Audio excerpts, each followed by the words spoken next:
Welcome to Tales from the Waystone, where we will be doing an in-depth structured analysis of Patrick Rothfuss's Kingkiller Chronicle. We're your hosts, Will and Phoenix. Let's get into it.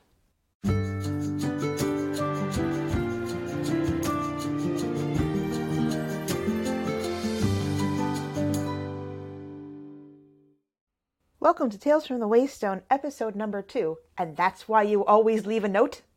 This week, we will be looking at chapters 3 through 6 through a lens of unreliable narrators. As a note, we are aware that last week we said we would be going through chapter 5, but upon further review, we felt that we needed to include chapter 6 in this analysis. So if you would like to pause the pod and catch up, please do so now.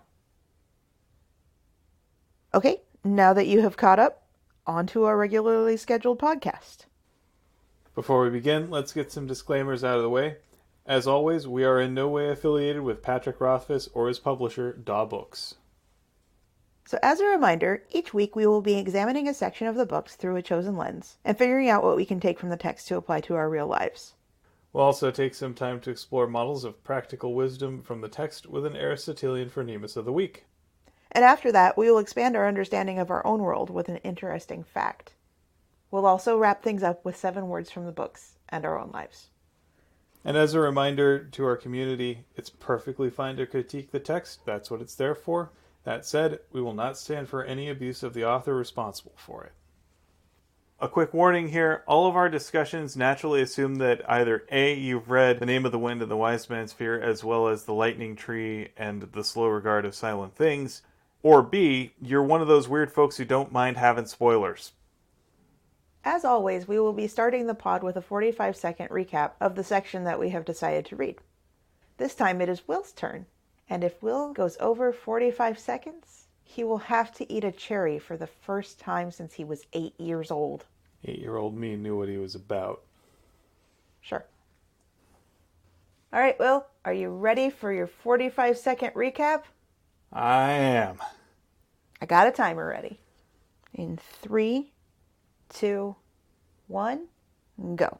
Kvothe gets the mounting board and hangs a sword. He gets an iron rod to beat a clod. He hides from a crowd when someone recognizes him aloud. He kills some Skraelin while Chronicler is wailin'. They go back to the inn to account for their sins. Bast chastises Coat for only leaving a note. Bast makes not a peep while watching Kvothe sleep. Chronicler bargains to hear Kvothe's tale, though he almost fails. Kvothe ultimately relents as long as the law doesn't catch his scent and agrees it will require a 3-day margin.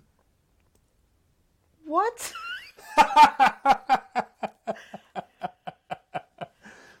You were too clever by half, but it was only 26 seconds.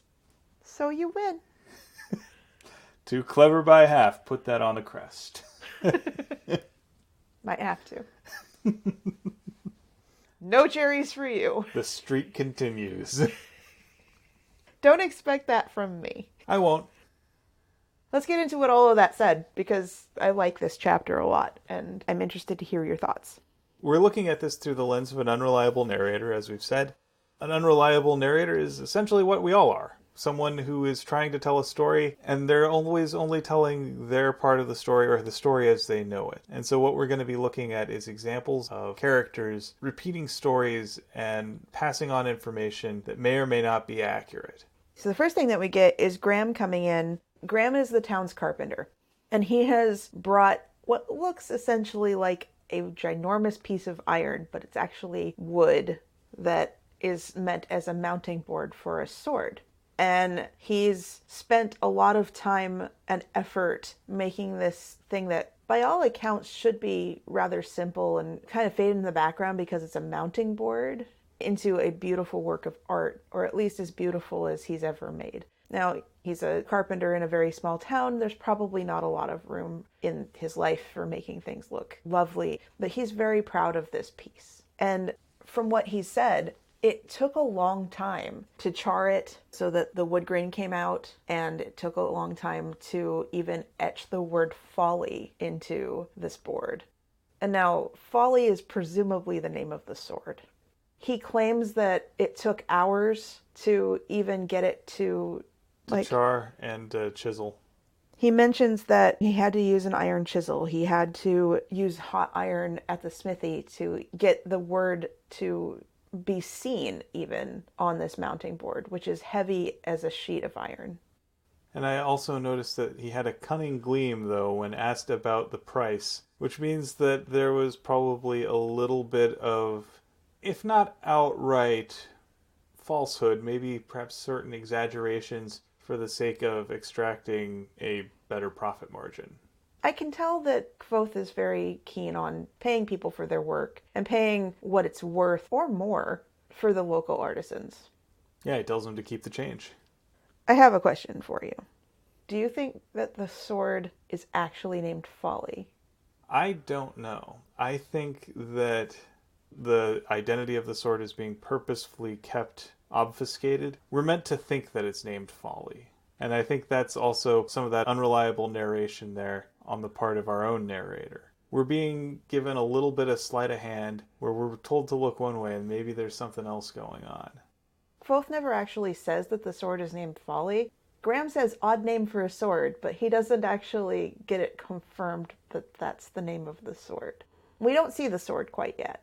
But there, again, mentions of iron nails and a lot of mentions of iron throughout this section of the book.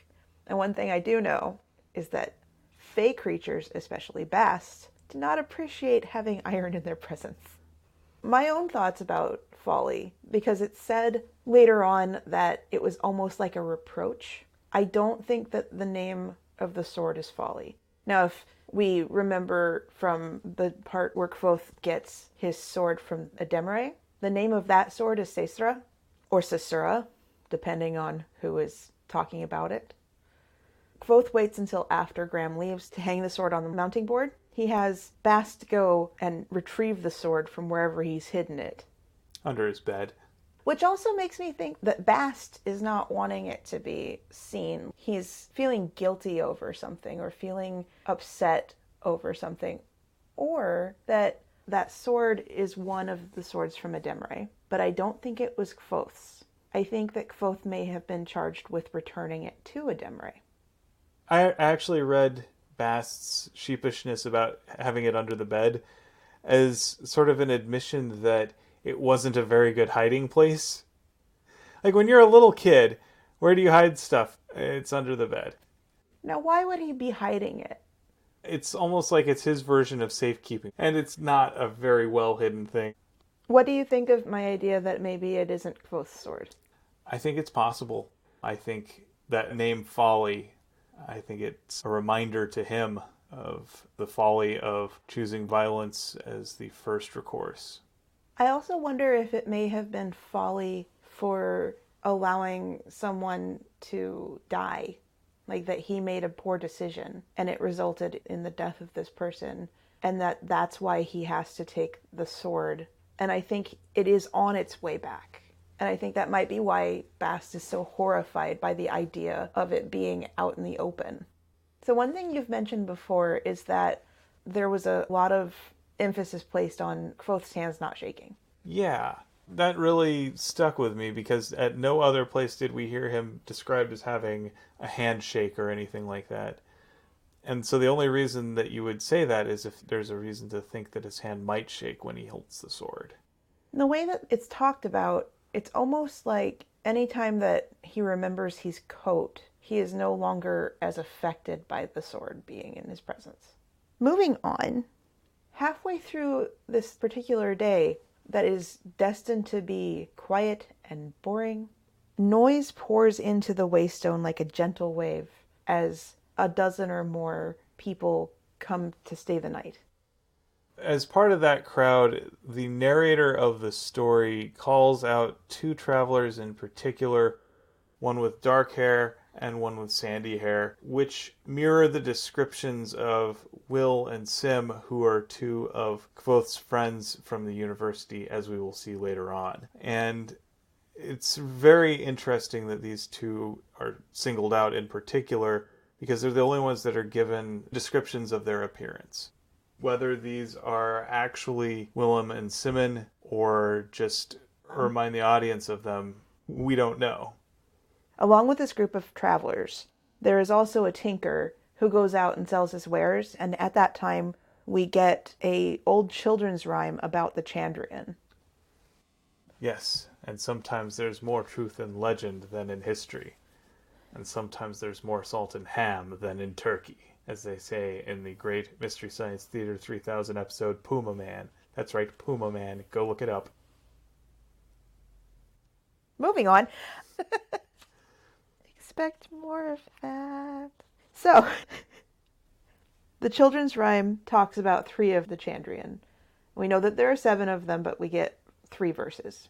The first one appears to be about one called Siphus, and that one is, when the hearth fire turns to blue, what to do, what to do. Run outside, run and hide. That's interesting to me. Normally when you'd say run and hide, you would want to hide indoors as opposed to running outdoors. Seems like you would be easier to spot outdoors. Right. The next one is, when his eyes are black as crows, where to go, near and far, here they are, which is a reference to Ferrule or Cinder.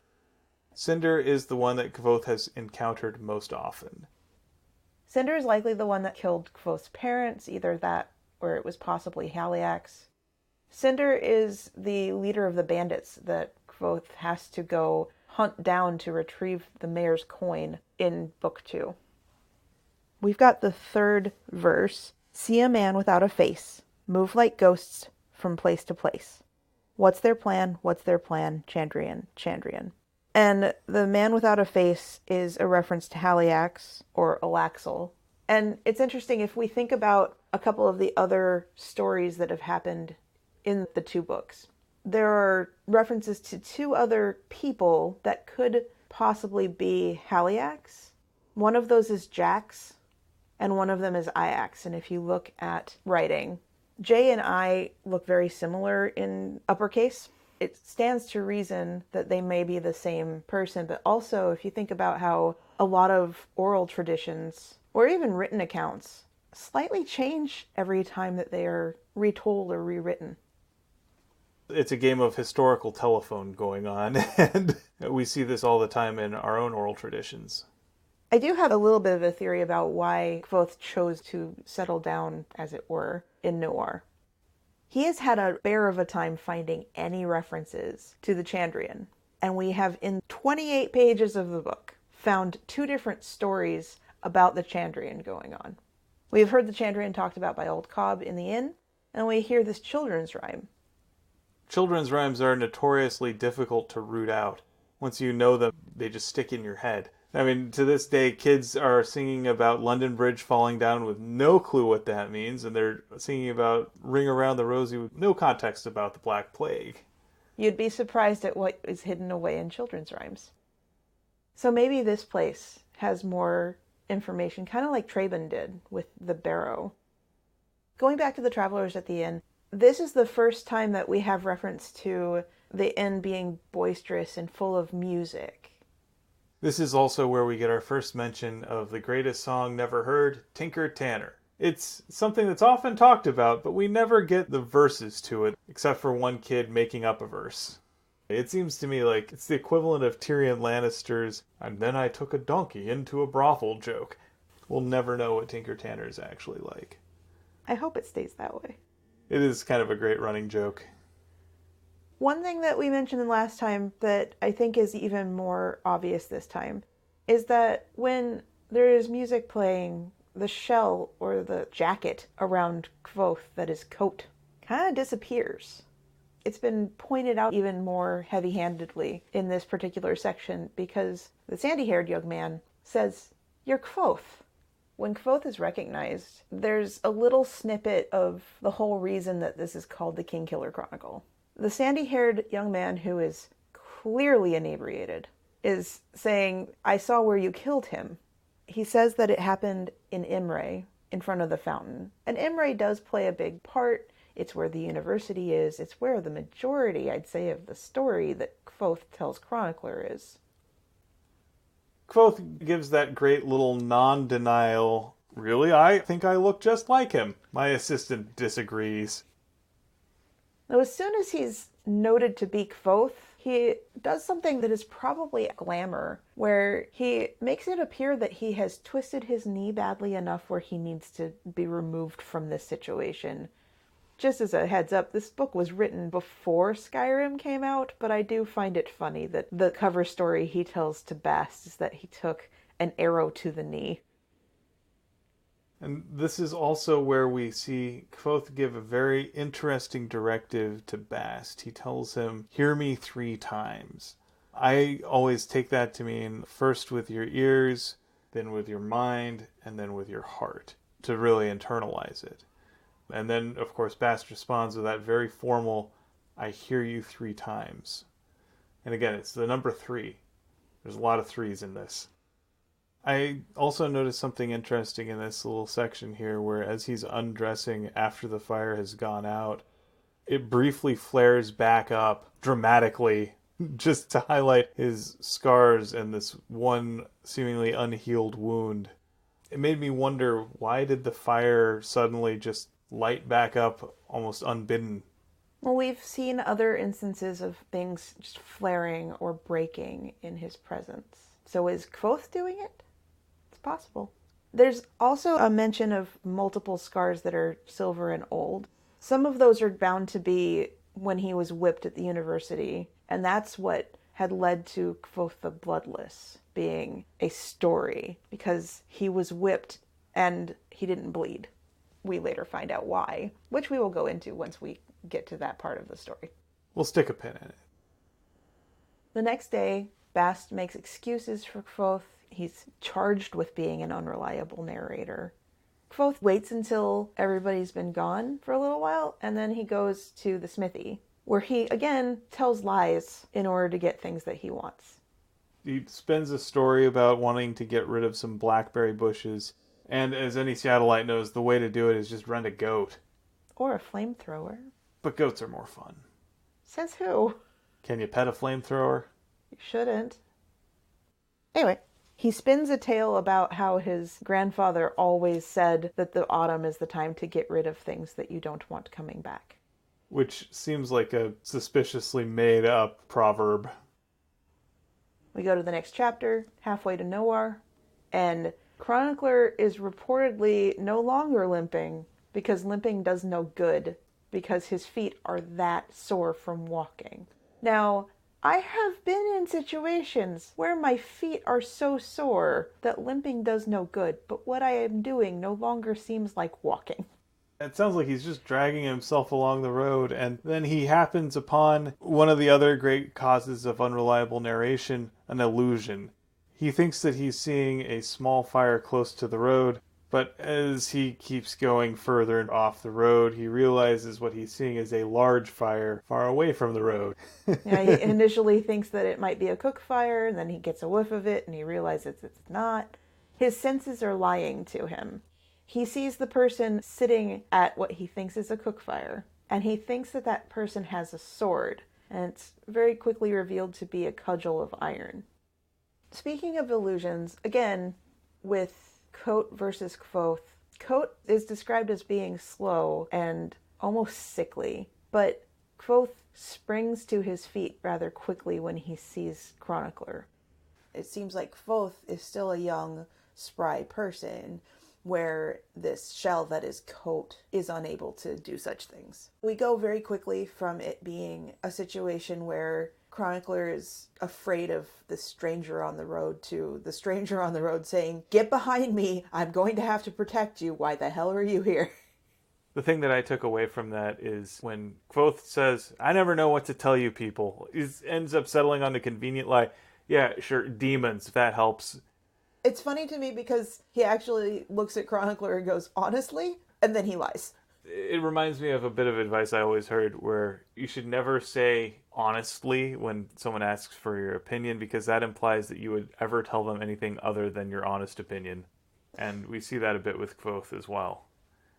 It goes really quickly from it being that situation to all of a sudden these wagon wheel sized spider things are coming at them, and now there's 5 of them. We only really see them from Chronicler's perspective, which is to say brief, because he's quickly knocked out. And then the whole fight is pretty much just hand-waved away. We don't get to see it. This is a case of third-person limited narrative perspective, where it's very focused on Chronicler. We're basically sitting over Chronicler's shoulder for the duration of this particular chapter. Everything is told mostly from his perspective, even though we have a third-person narrator. And in this case, as soon as Chronicler gets knocked out, we don't know what happened. We can assume, because we later find out that Kvothe has kept a piece of the Scrael, and we have foreknowledge of what the magic system is in this world, we can figure out that there's probably something to do with sympathy. I doubt that Kvothe was able to take on 5 Scrael without any supernatural means. There's also sort of an intimation that the Scrael are attracted to the remains of their own kind. Just the fact that keeping a part of the Scrael was considered horrifying to Bast. There's some property that means that if the body is not properly disposed of, something bad could happen. We don't know exactly what it was. Something that happens a lot with people who feel like they really need to step it up and help is that even if they're not feeling up to it, they'll say that they are, just so that they don't disappoint people. For those who can't see it, Will is pointing at himself. This is me. I relate very strongly to this. Chronicler wakes up and he's just dazed. He sits up and Kvothe asks, "Can you help me with all of the cleanup?" And he's like, "I'm pretty sure I can." And then he promptly passes out. So once again, we don't actually see what Kvothe does with the Scrael. We see the next scene, which is him carrying Chronicler like a sack of potatoes back to the inn. And he's getting back late, mind you, too. It'd be like if I showed up with just an unconscious body without telling you that I'd been gone. But he did sort of tell Bast that he was gone. He left a note. If I had left that note, I somehow don't think I'd have much of a home to come back to. You might be living in the guest room for a day or two. Yeah. A note? And not a very good note. If you're reading this, I'm probably dead. Anything I say after that is not going to be taken well. In this particular case, we also know that Bast sees himself as being capable of helping. He feels hurt and betrayed that Kvothe would leave to go take care of this dangerous situation and not ask for help. Kvothe is used to being this lone hero. He doesn't very often play nice with others. He's not good at relying upon others. Then Bast is really upset that Kvothe went out without telling him, and then he had lied saying he wouldn't do it. He wouldn't go after them. Kvothe responds with, "Are you upset by the lie or the fact that you didn't catch me at it?" Which is sort of a dumb deflection. I don't know that it's a dumb deflection. I think that it's a fair question at a very inappropriate time. It's the deflection of someone who doesn't fundamentally think that lying is inherently bad. Especially when it's lying to protect somebody. And Kvothe very oftentimes thinks that he is lying to protect people, even capable people, because he feels like it's his burden to take on rather than something that he could use a little assistance with. It would not have killed him to ask for help. In fact, he probably would have less scars and less need for Bast to sew him back up. And that actually brings up one of the bits about Bast's aversion to iron. When Kvothe tells him to go get the sewing kit, and Bast's response is, "I'll go get one made with proper bone." So he uses bone needles as opposed to the normal iron needles. None of your nasty, jagged iron things stabbing you like little slivers of hate. I like that as a visual. He kind of channels a little bit of Dr. McCoy from Star Trek IV. What is this, the Dark Ages? Kvothe continues to lie a little bit to try to make Chronicler look better. Specifically, when Bast finally notices the unconscious body that has been thrust upon him. Did this fellow help? Kvothe is like, he distracted them a little bit. Unreliable narration doesn't have to be malicious. It's oftentimes accidental and the result of a limited perspective. In the aftermath, when Kvothe finally goes to bed, Bast is very clearly protective of his teacher. It speaks to a more intimate relationship. Bast sings a little soft lullaby to him, which speaks to Bast's slightly alien nature.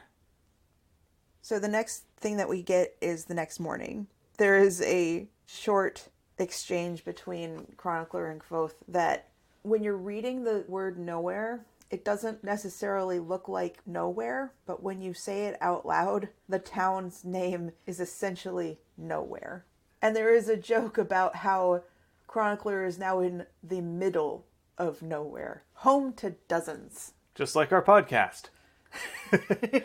Granted, I will be thrilled if we get to dozens. Me too. We also find out that Chronicler definitely wanted to come here to interview Kvothe, but he also says something about wanting to move on to interview the Earl of Baden-Bright. It's not entirely clear if that's actually the case or if this is actually a clever ploy to get Kvothe's attention by playing to his ego. If it is, it works. Well, Kvothe's ego is... It's actually pretty big, despite his appearances and protestations to the contrary. He, in many ways, does believe the hype about himself. You can take it to heart when he says that the best lies about me are the ones I told. At some level, he can't resist the bait. It's interesting how he, once again, focuses in on names. And he questions Chronicler, who he's had all of 5 seconds of conversation with in the middle of trying to kill the Scrael. And he's like, what is your name? And immediately he is told, you can call me Chronicler. Which is a nice little non-answer.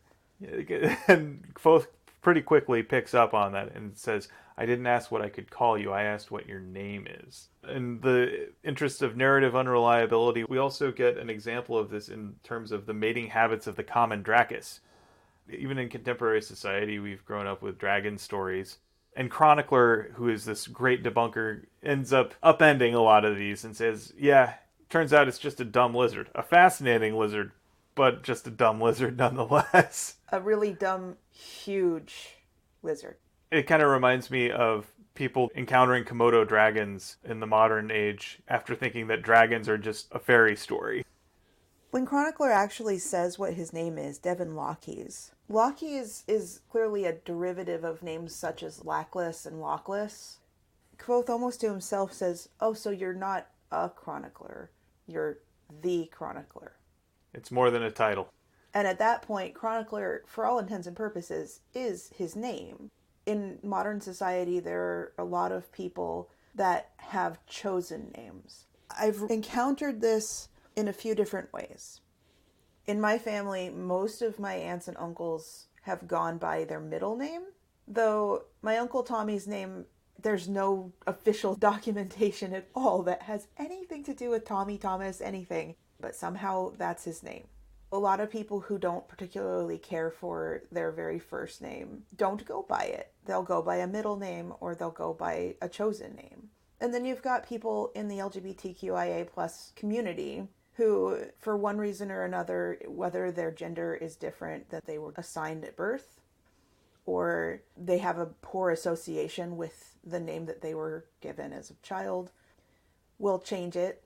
It becomes kind of a ritual for many people, but it's a really tough decision to come up with a different thing to be called. I went through 35 years of being called a name that I have a poor association with. And I don't want to be called that. It is referred to as a dead name. And it is extremely rude to try to ferret it out. It's extremely rude to ask someone about it. Especially when it's somebody who presents as a different gender than the one they were assigned at birth. And I think that names are things that you can try on and discard if you need to. They're also extremely personal. I do want to actually talk a little bit about Lockhees, that name. If we think of Kvothe as sort of this mystery to be unraveled, then we've got this character whose last name is Lockhees. We can see him as the person who's going to help Kvothe unlock that mystery. But also unlock his story. So I think it's a really interesting dichotomy between those two. There are also theories that Kvothe is descended from the Lackless family. Specifically that he is the nephew of Maelwyn Lackless. Maelwyn Lackless, who is the eventual wife of Mayor Alvaron in Book 2.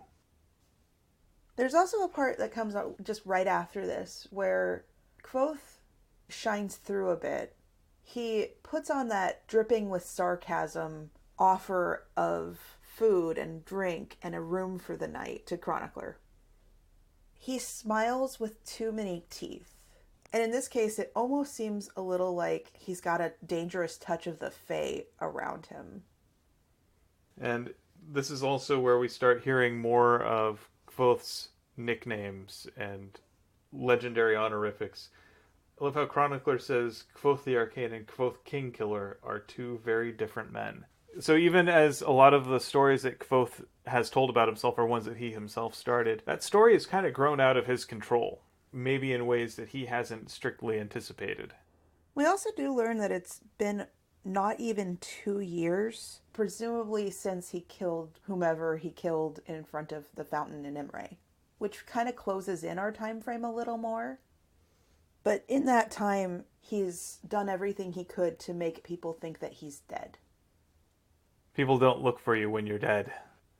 All of this points back to Kvothe not being the most reliable narrator. He does seem to know a little bit too much about what makes a good story to be someone who would ever let the truth get in the way of that. The next thing of note is that Chronicler says some people say there was a woman. Kvothe has a very visceral reaction. 8 inches away, a bottle of strawberry wine breaks or is shattered.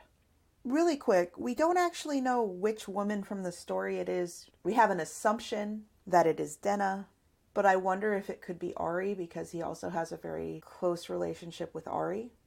I also wonder if it could be someone like Davy or Fella or even Vachette. So another thing that I wanted to note out here, in the first chapter, when he's polishing the bottles is one of the few times when he starts to sing. So I'm wondering if each of these bottles that he's polishing is in some way a reference to one of these people from his past. The strawberry wine would remind him of when he was in Traven with Denna. I like the language that is used in that the bottle is shattered. This is the second time we've heard Kvothe referenced in terms of shattering. The first time we heard that was from the sandy-haired young man's recounting of the stones in Imre where Kvothe supposedly killed an unnamed person in front of the fountain. Another thing that seems a bit uncanny is that the room becomes unnaturally quiet and Chronicler's throat closes. I don't know if that's through natural means or if it's another instance of potentially Kvothe causing it. And there is also that unnatural silence of the inn, which seems a little bit on that supernatural side as well, the silence that is described in 3 parts at the beginning of the book. And at this point, Chronicler is actually legitimately afraid, and he might be rethinking his decisions. It kind of reminds me of that scene in Lord of the Rings where Gandalf is talking about the ring to Frodo, and Frodo is accusing Gandalf of trying to steal it, and Gandalf for the first time reveals a little bit of his true power to Frodo, and it's actually kind of frightening. He seems to grow a few inches taller, his voice becomes deeper and more threatening. I also like how Kvothe is initially resistant to spending time telling his story to Chronicler until Chronicler starts talking about how people are already saying these terrible things about you. Where do they get these stories? Well, they're just what's told. At that point, suddenly, Kvothe says, "You'd use my own best trick against me, you'd hold my own story hostage," which is something that we will later see him do with Florian. It's how he gets himself out of the Fae. It is a clever trick. And it works.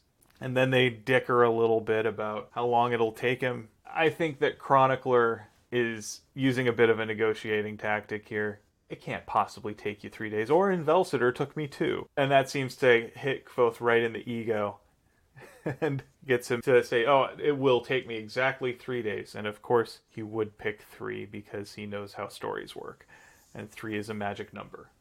Before he acquiesces to this, he's like, fine. You want to leave so quickly? I will tell you my whole story in a sentence. I trooped, traveled, loved, lost, trusted, and was betrayed. Write that down and burn it for all I care. Which is not actually what he wants to talk about. Well, it's not actually all he wants to talk about. His ego will not be satisfied by just a sentence. It really won't. Again, with Kvothe making himself seem more dangerous, he alludes to the idea that he would not just let Chronicler leave. He can't let someone go without telling them the actual story. Well, he can't let someone go if he feels like they are going to bring danger to him. Which is interesting because the person who is most likely to bring danger to Kvothe is Bast. And he trusts Bast and has Bast living in his home. I'm going to also throw this out here. The person most likely to bring danger to Kvothe is Kvothe. Which is why he has gone to so much trouble to try and smother Kvothe under this mask of coat. The last little bit of this chapter brings back Iron. Chronicler mentions, "You are Kvothe," but it still says the man who called himself Coat. And he seemed taller. I think that Coat is a glamour. I think that Coat physically changes him. And he answers, "I suppose I am," and his voice has iron in it. At this point, we're going to talk a little bit about how unreliable narration plays into our current lives. It reminds me of Akira Kurosawa's classic film Rashomon, which tells the story of three travelers who all witnessed a crime taking place and then are giving their own honest accounts of it. But those accounts differ dramatically simply because of what their prior knowledge is and what their perspective on the events were and where they were seeing it from. I mean, this is why eyewitness testimony is so consistently inaccurate. If you were to tell me to give you an honest account of this morning, just what we had for breakfast, well, I might be able to give you the accurate things because I can look at the receipt on the coffee shop bill. If I were to tell you about how it tasted or what we did over that breakfast, it would differ from the account you gave, just because we remember different things. And it was only a few hours ago. Right. I mean, how do we expect people to accurately remember something that happened 3 days ago? Or in this case with Kvothe, he's going to start telling this story that sounds like he's telling a bit by bit accurate retelling of his life from when he was 11. And we can assume that he's about 20 years old right now. And throughout that story, we're also going to see him balancing his checkbook in real time as he keeps a running ledger throughout the entire story of the exact amount of money that he has in his pocket at any given instant. Now, I have had instances where I have had financial difficulties, and I can tell you a rough amount of money that I had in my bank account when I was unable to pay for things or when I was feeling very stressed and strapped. But it's not down to the penny. And he's recalling every single purchase that he made.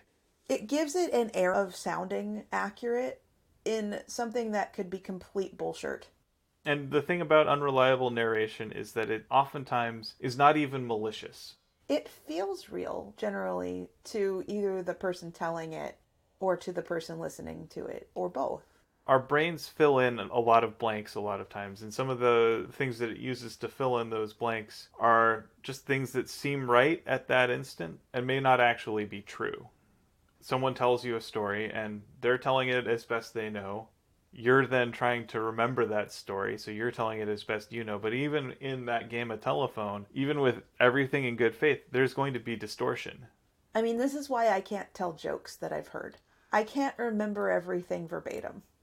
I think I've had that problem myself a few times. Of course, there are those times where being an unreliable narrator is malicious. And of course, there are times when, even if you're not attempting to be malicious, the end result is that someone is hurt or someone is told inaccurate information that then goes on to perpetuate and continues along this path that ultimately leads to either heartache or hurt or just people coming up with these exaggerated stories that either don't make sense or are completely fabricated by the time that they get back to whomever they are about. Sometimes it can go toward creating a myth that is larger than life. And sometimes it can go toward rumor and speculation that does no one any good. I think about historical fiction in this context a lot. Take, for instance, the play Hamilton. I'm not saying anything negative about the play itself, but it is first and foremost a work of entertainment. And there are certain changes made for dramatic purposes. Or narrative purposes. Right. There's just not time to go over all of this, or this makes it sound more exciting. I mean, we do this in our podcast recap. I go through and edit out some of the bits. We don't go over every little tiny thing that happened in the story. We're trying to hit the interesting parts. You can't reduce somebody's true and accurate life story to a 2-hour musical without having to, let's say, cut out the fact that Hamilton had many children and we only hear about one. These were changes made for dramatic purposes, not for historicity. And so it's cool to listen to or watch Hamilton, but you should never mistake it for a history. It's inspired by history. The same's true anytime you go and see a biopic movie. There's always going to be changes that are made, mostly just to tell the story the way the directors want to tell it. Because, again, to bring up Gaelic Storm, they're never going to let the truth get in the way of a good story. And an interesting point to be made is that a lot of the times with many biopics, you look at even amazing films like Hidden Figures. If you look at it with a critical eye, there is an element of what is known as a white savior trope. I'm sure that there were decent people that helped the three main characters that the story is referencing. I'm sure that there were decent people who, at least for the time, didn't view themselves as racist, that did things that they thought were helpful, and ultimately probably were, but I in no way think that their accomplishment of breaking down those barriers should be attributed specifically to the white person in this case. I think in some cases it's meant to make the audience feel better. So now we come to the point in our podcast where we talk about our phronimos of the week. As a reminder, the phronimos is an Aristotelian concept for the practically wise person. This week, Phoenix, you're the one who has picked out our character. My phronimos of the week is somebody who appears in the first chapter, but is there to give a background or a texture to the town more than is meant to be a main character. He's one of our crowd of 5 from the night before, and that would be Graham. He's a carpenter. He works and lives in a very small town where beautiful things are not valued as much as they would be in a larger town where artisans and craftspeople are prized. He took so much pride in making that mounting board. He could have given it to Kvothe unfinished, and it probably would have served the same purpose. It is a background object. Instead, he took another day to put more oil on it. He spent hours, reportedly, making the word folly legible. He put up with some really tough conditions of that wood smelling awful when he put hot iron to it. And in a way, he's repaid with a little bit of dishonesty. He wants the story. Folly is an odd name for a sword, and Kvothe just doesn't reply. He's just like, non-committal answer. Mm-hmm. He spoke to me a little bit because I also enjoy making art, and in some cases I like making the thing that enhances the beauty of something else, and it's nice that we see him taking pride in that. He's not just a throwaway character. He's not just going to melt into the background. He has a purpose in this town. He has a purpose in the story.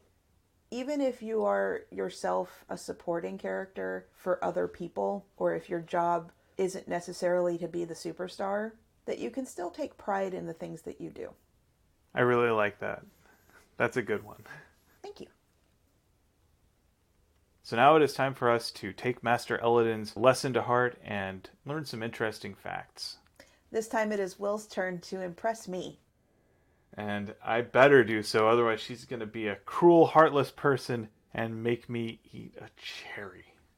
Blech. So, are you ready to learn something interesting? Impress me. All right. So today I'm going to tell you about the Mystery Lake. Rupkund Lake in the Himalayas of North India is also known as Mystery Lake. At an altitude of over 5 kilometers, it's frozen for 11 months out of the year and subject to occasional deadly ice storms. The lake takes its name from its inhabitants, namely hundreds of human skeletons. Dun dun dun. The lake and its surroundings are littered with approximately 200 human skeletons that date from approximately 850 CE. The National Geographic team that investigated the skeletons traced the origins of the remains to what is now modern-day Iran, as well as a few from the local Indian population. To make matters even more mysterious, all of the skeletons seem to bear a common cause of death, namely a devastating blow to the top of the skull from a rounded object slightly larger than a baseball, with no other signs of injury to any other parts of their bodies. So how did they die? That's the question, right? So the Nat Geo team concluded that a band of travelers from Iran was traversing the mountains with locally hired porters and guides when they were caught in a hailstorm near the lake. Without any shelter available, they succumbed to blunt force trauma and their bodies fell down the slopes, collecting in the lake. So are you saying that the hail killed them? Baseball-sized hailstones will do that. Weird. Yeah, so? It does sound very plausible. I didn't ask if it was plausible. I asked if it was interesting. I know. I'd want to hear more. What's your next fact? Ooh. Alright, so how about we talk about the one time that red paint actually made a vehicle go faster? Go ahead. So, if you spend a lot of time around a dry dock, you'll notice that most of the ships are painted red below the waterline. This goes back to the time when even the largest ocean-going vessels were made of wood. As an ocean-going ship travels through salt water, it picks up plant life, barnacles, and worms that eat at the hull, which can deteriorate the ship's structural integrity and mess with the hydrodynamics, causing it to run slower and burn more fuel. So to counteract this, shipwrights used a copper coating or a lead paint with copper oxides in it as a biocide to keep the hulls as drag-free as possible. And this copper in the paint gave it its red color, which in fact actually did make the ships go faster. Today, our paint compositions have evolved to the point where it could be just about any color, but because shipwrights are a traditional lot, most of them still opt for red. I'm not going to make you eat a cherry. So it is interesting. It is interesting. Excellent. Well, I will make sure that we have links to this in our show notes, to both stories. And to view those show notes, you can become a patron on Patreon. The link will be at the end of the show. So next, we come to our 7 words from life and from the books. I believe it's your turn for the books. It definitely is. And I had a few options to go through this time around. I didn't know if we would accidentally touch on any of them while we were reviewing our section, but we didn't get them specifically. So I'm going to go with, don't believe everything you hear in stories. Kvothe says this to Bast. He also says, they lie to you. When I came to that part in the story, I highlighted it and said, put that on the crest. Stories, by their nature, are there to entertain. Kvothe is looking for stories that help explain who the Chandrian are. That's a common thread throughout the whole 2 books that we've got. He believes Scarpy when he is a child, when he first hears the story about Lanray. He believes him so wholeheartedly, and it sticks with him so strongly, that later on in the books, when Denna has made a song that chronicles Lanray's life, Kvothe becomes irrationally angry at the, quote, inaccuracies in her song, and tells her she has to change it. Specifically regarding the pronunciation of the town Mir Terrenial, and the painting of Lanray as a hero versus a tragic figure. I remember that, and it's a difference of perspective. Scarpy's version paints him as this monster by the end, whereas Denna's version paints Lanray as someone who's been wronged, grievously wronged even, which I think is a very interesting way of upending that. Again, unreliable narrations are in play, and Kvothe at that point at least wasn't really taking that to heart. He so explicitly trusts the story that he heard from a person when he was 12 years old, but not the person who has been researching this information. For one reason or the other, he chooses to accuse Denna of not researching well enough. Now, I would like to hear your 7 words. All right, so my 7 words are ones that, when I utter them, I know almost always elicit a smile from you, and they typically occur after a long day of work. We've both had kind of a tough time of it. I'm not cooking tonight. Is Hawaiian good? I'm able to recognize when we're both in that state where it's just, we would like to be able to be the responsible adults. And we would like to have a home cooked meal between the two of us. And at a certain point, we have to realize that neither one of us should be around sharp objects. Or open flame. At that point, it's good to recognize it, and it's okay to enjoy a little bit of spam musubi. And with that, we come to the close of our second episode. And as always, I'd like to thank you for potting with me. Thank you for potting with me. So thank you very much for listening to Tales from the Waystone. Please join us next week when we examine chapters 7 and 8 of The Name of the Wind through a lens of storytellers. We would like to extend a huge thank you to Shawnee Jang for our theme music. And many thanks to Patrick Rothfuss for creating a world that we've enjoyed exploring. Audio production and editing, courtesy of me, Phoenix McCullough. Project management and writing, courtesy of me, Will McCullough. If you would like to help support us, become a patron on our Patreon page, patreon.com/waystonepod, where you can get access to custom digital posters, exclusive Patreon-only bonus pods, and other exciting items. And as always, here's to one more day above the roses. To one more day above the roses.